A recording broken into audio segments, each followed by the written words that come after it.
तो तुम्हें कोई भी परेशानी, किसी भी तरह का चिंतन विक्षेप में नहीं आना चाहिए कि नाम जप के लिए जैसे बने, जैसे जबरदस्ती जिह्वा से आप नाम उच्चारण, यहां जिह्वा की बात कर रहे हैं, केवल जीव से अभ्यास तुम बना लो, जो नाम तुम्हें प्रिय लगे या जो गुरुदेव ने दिया हो। जीव के द्वारा प्रभु के नाम की आवृत्ति अगर निरंतर होने लगे तो बहुत जल्दी हृदय के जो पाप वासना मल हैं वो सब नष्ट हो जाते हैं। ध्यान से सुनो इसे। यदि हम बहुत काल तक, पातंजलि जी ने भी कहा, दीर्घ काल निरंतर सत्कार सेवितो दृढ़ भूमि, दीर्घ काल तक निरंतर आदर के साथ नाम जप करे, तो कह रहे जीव के द्वारा प्रभु के नाम की आवृत्ति निरंतर होने से पूर्व के जितने मल हैं, जितने संचित पाप हैं, जितने विक्षेप हैं, वो सब नष्ट हो जाते हैं। अभी तो शुरू ही नहीं किया है, अभी तो विक्षेप ही विक्षेप है, मल ही मल है, और आप कहते हो हमारे दुख दूर हो जाए। नाम जप करो, दुख दूर होने की बात क्या, दुख की निशानी नहीं रह जाएगी। जैसे अगाध समुद्र में मछली किलोल करती है, ऐसे हरि शरण में जो जीव होता है, भजन करता है, उसे अपार सुख मिलता है। सुखी मीन जिमि नीर अगाधा। अब तीसरी बात है,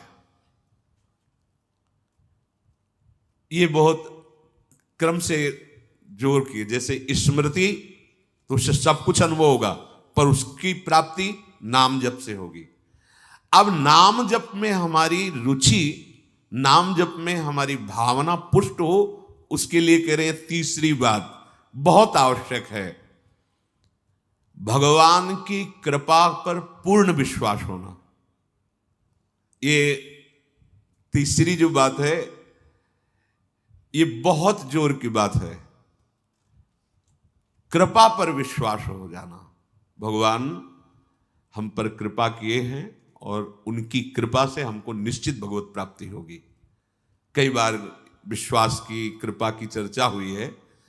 ये तीसरी बात बहुत आवश्यक है उपासक के हृदय में। भगवान के कृपा बल से अब मुझे निश्चित भगवत प्राप्ति होगी, इसमें कोई संदेह नहीं है। देखो, पहली बात, स्मृति से सब कुछ प्राप्त हो जाएगा, पर बड़ा कठिन है, क्योंकि स्मृति तो हमारी जगत के भोगों की चल रही, संसार की, देह की। तो बोले नाम जप जो है वो आपकी स्मृति को जागृत कर देगा। जितना आप अधिक नाम जप करेंगे, आपके पाप सब नष्ट हो जाएंगे। तो नाम जप में भी बराबर तो हिम्मत नहीं पड़ रही, आध घंटा थोड़ा समय। नाम जप कोई साधु महात्मा एकांतवास करके 24 घंटे प्रयासरत, उनकी बात हो सकती है। हमें तो जब मिला समय तब भले नाम, अभी इतना अभ्यास नहीं। तो बोले निरंतर नाम जप और स्मृति दोनों को जागृत करने की सामर्थ्य तीसरी बात में है। भगवान की हम पर बहुत कृपा है।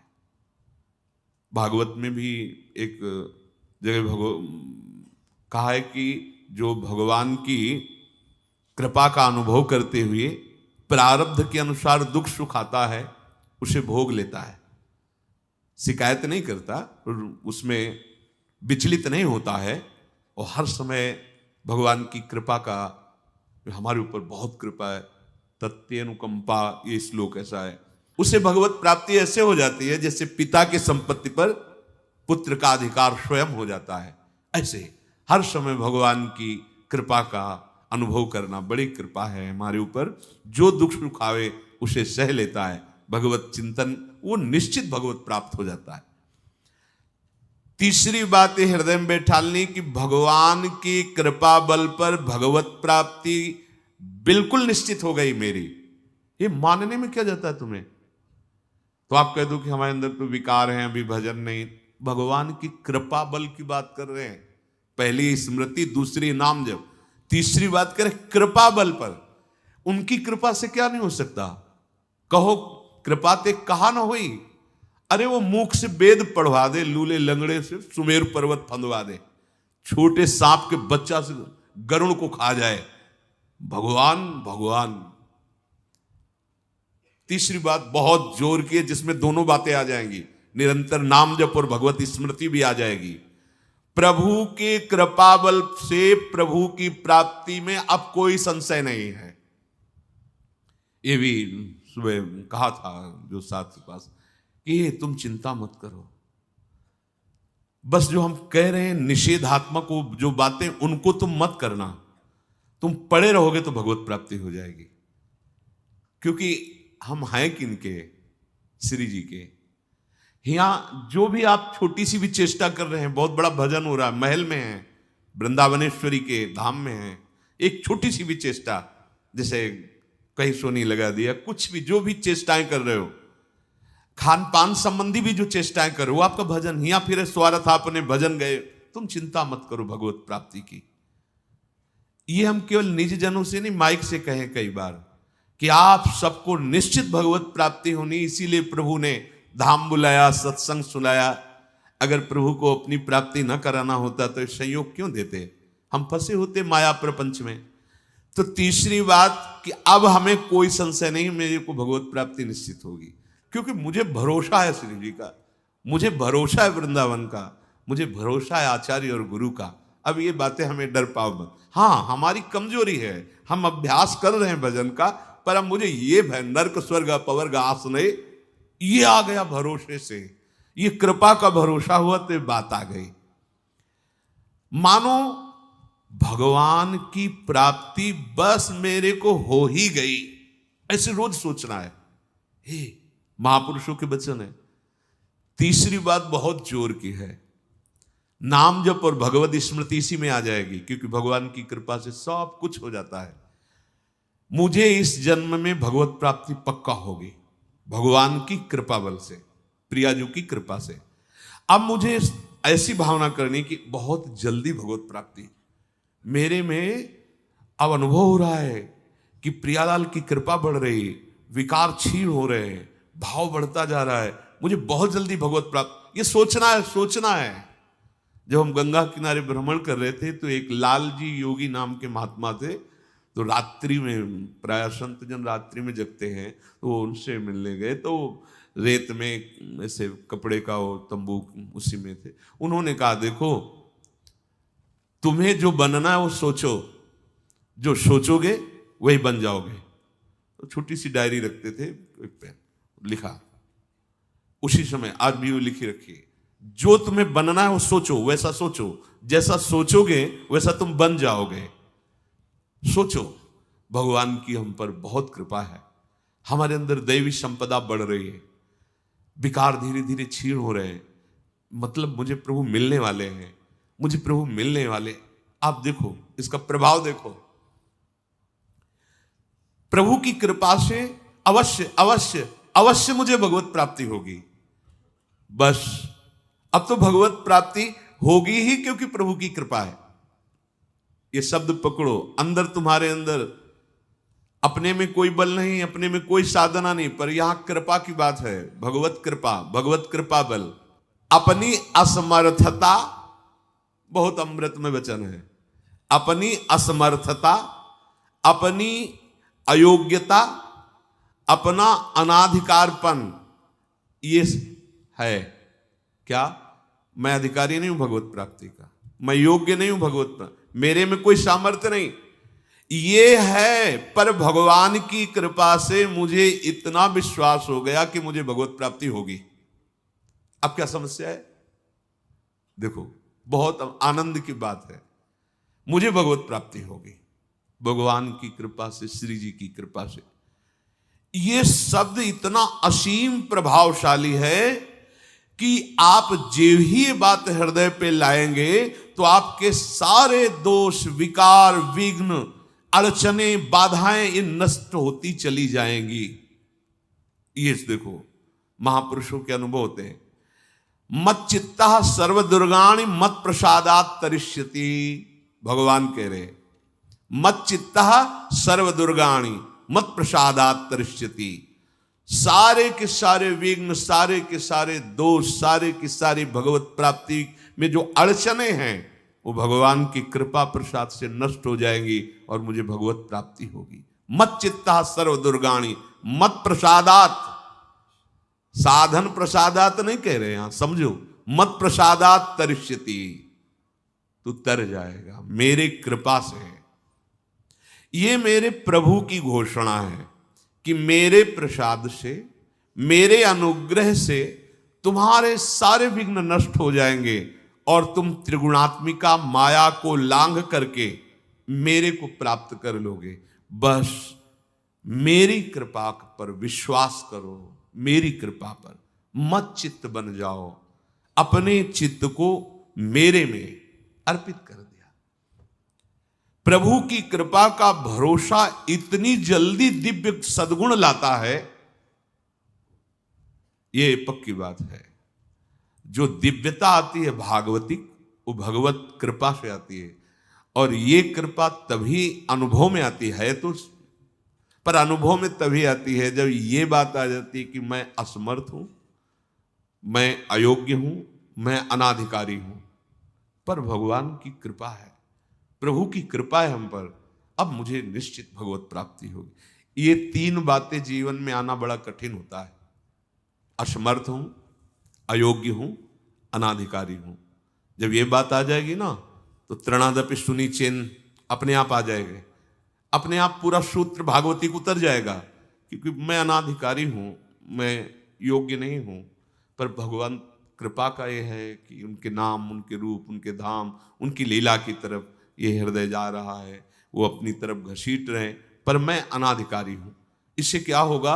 अहम खत्म हुआ, दैन्यता जागृत हुई, और भगवद आश्रय होने से हम जिसका आश्रय लेते हैं उसका प्रभाव होता है। जैसे अभी हम शरीर का आश्रय लिए हैं, तो देख लो हालत क्या की हुई है। ये शरीर, ये संसार विषम कहा गया है। देखो कैसी हृदय की जलन, अशांति, भोग, वासनाएं, ये सब किसके आश्रय से? शरीर आश्रय से। अभी भगवद आश्रय, अंदर से भगवद आश्रय, अंदर की बात है। यहां मैं अनाधिकारी हूं, योग्यता मेरे में नहीं है, मैं किसी योग्य नहीं हूं, पर प्रभु की कृपा हम पर है, निश्चित मुझे भगवत प्राप्ति होगी। कह रहे इसका इतना बड़ा प्रभाव है कि इसमें जो सामर्थ्य जागृत होती है, भागवतिक सद्गुण जागृत होती है, वो किसी साधना से नहीं, इससे बढ़कर कोई दूसरा उपाय नहीं है। विश्वास भगवत कृपा पर। तुलसीदास जी भी महाराज कहते हैं कि वस्तुतः मेरे में कुछ नहीं है, पर है तुलसी प्रतीत एक प्रभु मूर्ति कृपामयी है। मेरे में ऐसा कोई सद्गुण नहीं कि मैं अपने प्रभु को रिझा सकूं, पर यह विश्वास है कि मेरे प्रभु कृपा में है, कृपा मूर्ति है। अपने साधनों पर जो विश्वास करता है, अपनी जितेंद्रियता पर जो विश्वास करता है, वो गिर सकता है। लेकिन जिसको अपनी अयोग्यता का भान हो गया है और प्रभु का भरोसा हो गया है, उसे कोई नहीं गिरा पाएगा, पक्का। बच्चा बन जाओगे, अयोग्य हूं, पर आपका भरोसा, तो कोई प्रश्न नहीं आएगा जीवन में। अगर प्रश्न आता है तो आप वाणी से बच्चा कहते हो, लेकिन अंदर अहंकार है, वो अंतर्यामी सदगुरु जानता है। मोमन कबहु तुम्हें ही ना लागो, ज्यों छल छाण स्वभाव निरंतर रहत विषय अनुराग। अगर हम अपने साधन की बात करें तो वह अच्छा साधन तो विषय का कर रहा है मन। देखो हम कभी पद्मासन लगा के किसी विषय का ध्यान नहीं करते, बहुत सुंदर बात। मोमन कबहु तुम्हें ना लागो, ज्यों छल छाणी स्वभाव निरंतर रहत विषय अनुराग। भक्ति में तो छल कर रहा है, लेकिन विषय चिंतन में छल नहीं कर रहा है, ईमानदारी से, सच्चाई से विषय चिंतन कर रहा है। मेरा मन हे प्रभु कभी आप में ऐसे नहीं लगा जैसे विषय में ये छल छाड़ कर स्वाभाविक लगता है। विषय में कभी किसी को मन लगाना नहीं पड़ता है। देखो, विषय में कभी किसी को मन लगाना नहीं पड़ता, स्वाभाविक लगा रहता है, निरंतर लगा रहता है। और अटल लगा रहता है। देखो, अटल का मतलब बस वो यही शब्द स्पर्श रूप रसगंध इन्हीं में घूमेगा। कभी वो हट करके ऐसे प्रभु में लगा जैसा विषयों में लगा है। ज्यों छल छाण स्वभाव निरंतर रहत विषय अनुराग्यो। मेरे मन की दशा, मेरे इंद्रियों की दशा आपके अनुकूल नहीं है प्रभु, ये विषय के अनुकूल है। पर प्रभु मेरे मन में एक विश्वास हो गया है कि आपकी मूर्ति कृपामयी है और जीव ने नाम की ओट लई है तुलसी परतीत एक प्रभु मूर्ति कृपामयी है और नाम की ओट जीव ने ले ली है। बस अब सब कुछ हो जाएगा। चौथी बात, प्रत्येक प्राणी में, संसार की प्रत्येक वस्तुओं में मेरे प्रभु समाये हुए हैं। यहां सिद्धावस्था आती है। ये तीन बातें बहुत जोर की। पहली है भगवत स्मृति, इसी में सब कुछ हो जाता है, पर बड़ा कठिन है। इसलिए नाम जप जिह्वा के द्वारा, उसमें भी बहुत, कहां रोज नाम महिमा सुनते हैं, इतनी प्रीति कहां हो रही। तो बोले तीसरी बात पकड़ लो कि हम पर प्रभु की बहुत कृपा है और भगवत कृपा से मुझे इसी जन्म में मुझे भगवत प्राप्ति होगी। चौथी बात, ये बहुत ही आवश्यक है, क्योंकि अगर ये नहीं तो भजन करना कठिन, बचाना कठिन, पचाना कठिन। इससे भजन तुम्हारा पच जाएगा, तुम सिद्ध हो जाओगे। जैसे चावल सिद्ध हो जाता है तो कहीं भी दबाओ उसमें कड़ापन नहीं रहता, ऐसे जो सिद्ध हो जाता है तो उसके हृदय में कठोरता नहीं रहती। प्रेम से द्रवित हृदय होता है। कठोर हृदय में ही काम क्रोध लोभ मोह मद मत्सर रहते हैं, शुष्क हृदय में, द्रवित हृदय में नहीं रहते। प्रत्येक प्राणी, संसार के प्रत्येक वस्तु में मेरे भगवान विराजमान है। कोई ऐसी जगह नहीं जहां भगवान ना हो।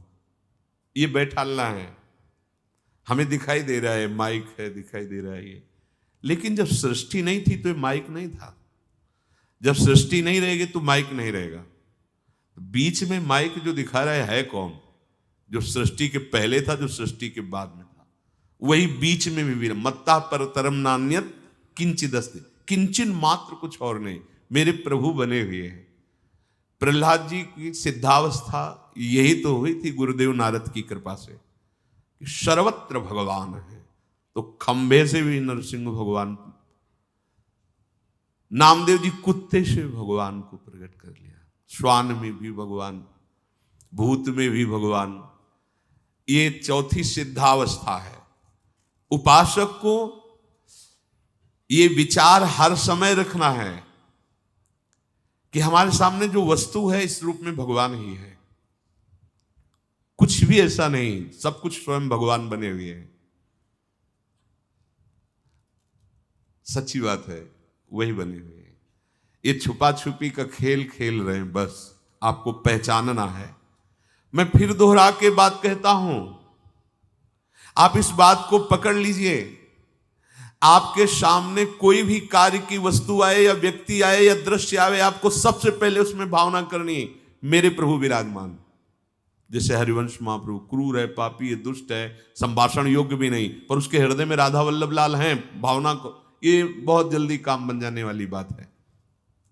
मानो आप गृहस्थ में, आपका लड़का सामने आया, आपकी पत्नी सामने आए, आपके कोई मित्र सामने आए, आपको पहले याद करना है इनके हृदय में राधा वल्लभ लाल विराजमान। वस्तुता वही है पूरे, पर हमें पहली भावना करनी है। ये वृक्ष सामने, वृक्ष तो है, पर इस वृक्ष के अंदर प्रभु हैं। अगर प्रभु ना होते तो इसकी सत्ता ही नहीं है, प्रभु विराजमान है। अब मेरे इष्ट देव इसके हृदय में विराजमान है, पर मुझे जो स्वांग करने को मिला है, पिता का, पुत्र का, जो भी, बिल्कुल स्वांग वैसे ही करना है। अगर मालिक का स्वांग करना है तो हम नौकर से बर्ताव वैसे ही करेंगे, जैसे पुत्र से बर्ताव, पत्नी से बर्ताव, पर अंदर भाव देखना है, मेरे प्रभु इसके हृदय में विराजमान है, मुझे सेवा दी है। आपका यदि स्वांग सही निकला देखो, स्वांग से निकलने का मतलब आप में ये कभी भाव नहीं आना चाहिए कि मैं पिता हूं। पिता का स्वांग कर रहा हूं, सामने आराध्य देव पुत्र के रूप में है, तो डांटना भी वो पूजा हो जाएगी भगवान की। महाप्रभु चैतन्य देव जी के पिताश्री को स्वप्न में एक दिन एक दिव्य महापुरुष प्रकट होकर बोले कि तुम निमाई को डांट रहे थे, पता है वो कौन है? डांटना ठीक नहीं। तो उन्होंने कहा, देखो प्रभु आप कौन है तो मुझे पता नहीं, पर हमारे पुत्र रूप में वो आए हैं, तो अभी तो डांटा है, अगर आवश्यकता पड़ी तो चपत भी लगाएंगे, क्योंकि ये सौभाग्य देने के लिए प्रभु आएंगे। तो हमें जो स्वांग मिला है वो तो कर रहे हैं, पर सामने देखना है कि गुरु का स्वांग दिया है, पर स्वयं जगत गुरु सामने शिष्य रूप में बैठे हैं। पुत्र, पत्नी, परिवार, व्यवहार, मेरे प्रभु इन रूपों में विराजमान है। तो सच्ची मानिए, ये चार बातें यदि आप अपने जीवन में ले आए तो भगवत प्राप्ति तो एक ही बात में हो जाएगी, किसी एक बात में। चारों में इतनी सामर्थ्य है, किसी एक में यदि आपकी स्मृति निरंतर तो भगवत प्राप्ति, नाम निरंतर जब तो भगवत प्राप्ति, और दृढ़ विश्वास किसी जन्म में मेरे को भगवत प्राप्ति हो जाएगी भगवत कृपा से, तो भगवत प्राप्ति, और सब में भगवान की भावना तो भगवत प्राप्ति। और जिसमें चारों ये पूर्ण हो गए तो सिद्ध महापुरुष हो जाता है। जीवन की परम सार्थकता इसी जन्म में भगवत प्राप्ति हो